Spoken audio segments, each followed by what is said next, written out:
আসসালামু আলাইকুম।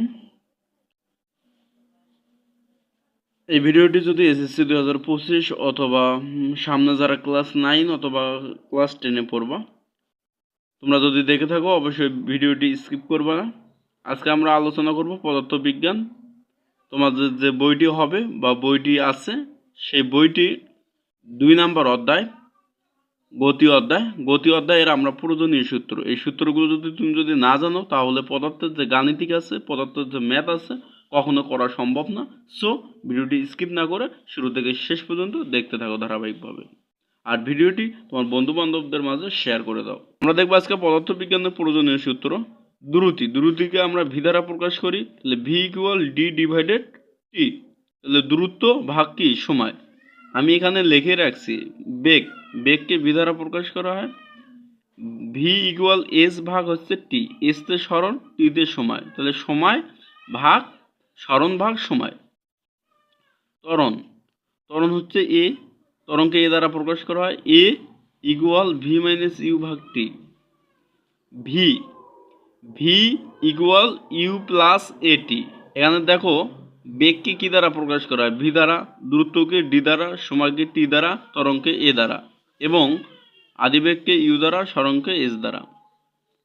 অর্থাৎ বেগের একক, এখানে বেগ শেষ বেগ এটা হবে, ভি হচ্ছে শেষ বেগ ভির একক হচ্ছে এম এস ইনভার্স। এটার নাম কি? এটার নাম হচ্ছে ইনভার্স বা পার। ইনভার্স বা কি পার। M s inverse 1। দ্রুতর একক হচ্ছে মিটার এম। সময়ের একক হচ্ছে সেকেন্ড। ত্বরণের একক হচ্ছে এম এস ইনভার্স 2। আদিবেগকে প্রকাশ করা ইউ দ্বারা, এর একক হচ্ছে এম এস ইনভার্স 1। সরণকে এস দ্বারা প্রকাশ করা, এর একক এম মিটার। এরপরে সূত্র দেখো, s equal you plus v divided 2 into t. এটা আমরা ইউজ করব যখন আমাদের গাণিতিকে ত্বরণ থাকবে না তখন। S equal u t plus half a t square.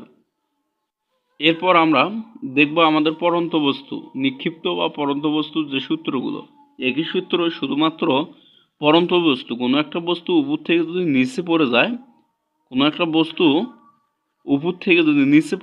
তাহলে এখানে অভিকর্ষ ত্বরণ জি কাজ করে।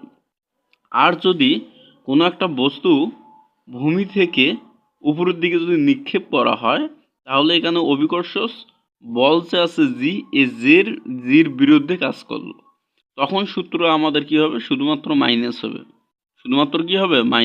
প্লাস মাইনাস হবে। তাহলে দেখো পরন্ত বস্তু বা উড্ডয়ন দুটা বস্তুর ক্ষেত্রে, তাহলে V equal you plus G T. H equal, এই যে এস ছিল পরন্ত বা নিক্ষিপ্ত বস্তুর কারণে, এসটা কি হয়ে গেল? এইচ হয়ে গেল। এতে ত্বরণ ছিল, এই ত্বরণটা পরন্ত বা নিক্ষিপ্ত বস্তুর বেলায় জি হয়ে যাবে। তাহলে V equal you plus minus G T. যদি বস্তুটা উপর থাকি, দেখো উপর থেকে যদি স্যার বলো উপর থেকে বস্তু নিচে পড়ে গেছে বা উদ্দীপকে যদি বলা থাকে, তাহলে এখানে আমরা প্লাস দেব। আর যদি নিচ থেকে উপরে আসে তাহলে আমরা মাইনাস দেবো শুধুমাত্র। H equal you plus minus V divided 2 into T. V square equal